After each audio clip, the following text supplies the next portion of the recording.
عايز اقول لك على الحوار اللي عملته مع فضيلة الشيخ محمد متولي الشعراوي امام الدعاء، ونشرته في مجلة الشرطة. وبعد النشر عمل ضجة إعلامية كبيرة، والحقيقة أشاد به الكثير من الكتاب والمفكرين. الحوار استمر 3 ساعات. أنا رحت له بيته في سيدنا الحسين.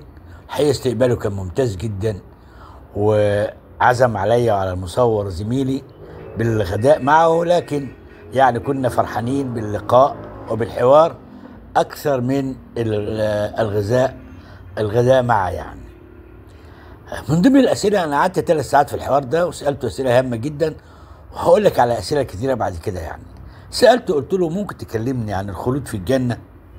قال لي أنت بترى إن اللي بيخش الجنة ملوش عمل، مش كده؟ ليه بقى؟ عشان رزقك في الدنيا مرتبط بالحركة، لكن رزقك في الجنة مرتبط بالمسبب. اقرأ الآية 55 من سورة ياسين، هتعرف إن أصحاب الجنة في شغل فاكهون. إذا عندهم شغل لكن من نوع أعلى. خد بالك، أنت في الدنيا عندك أسباب، لكن في الآخرة أنت تركت الأسباب وأصبحت مع المسبب. يبقى شغلك مع مين بقى؟ مع المسبب.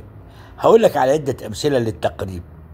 افرض إن أنت بتحب إنك تجلس مع شخص، وظللت تكافح إلى أن تمكنت من أن تجلس معه. لما بتقعد معاه بتكون في فراغ؟ لا طبعا، أنت في شغل فكون مبسوط إنك قاعد معاه. الزمن هنا مش هيبقى موجود. هقول لك على مثال تاني. لما تنتظر حد بتحبه واتأخر دقايق أو ثواني، كل دقيقة عمال تبص في ساعتك يمكن أكتر من 10 مرات، لكن أما تلتقي بيه، الزمن اللي انت أخدته في تطلعك هيتنقص في أما تقابله وتقعد معاه. شغل الإنسان بالزمن هو اللي بيخليك تشعر بيه. إذا نمت وصحيت تعرف كم مضى من زمن؟ لا أبدا، تقدرش. إذا في الجنة شغل بمن تحبه، شغل بالله، وشغل يعني في شغل فاكهون. حقيقة الحوار كان جميل جدا، وفضيلة الشيخ محمد متولي الشعراوي لديه قدرة جميلة جدا على أنه يلقي الخواطر الإيمانية حول الآيات القرآن الكريم. حبيت أقول لك على سؤال واحد من الحوارات. خالص شكر وتحياتي وتقديري لك.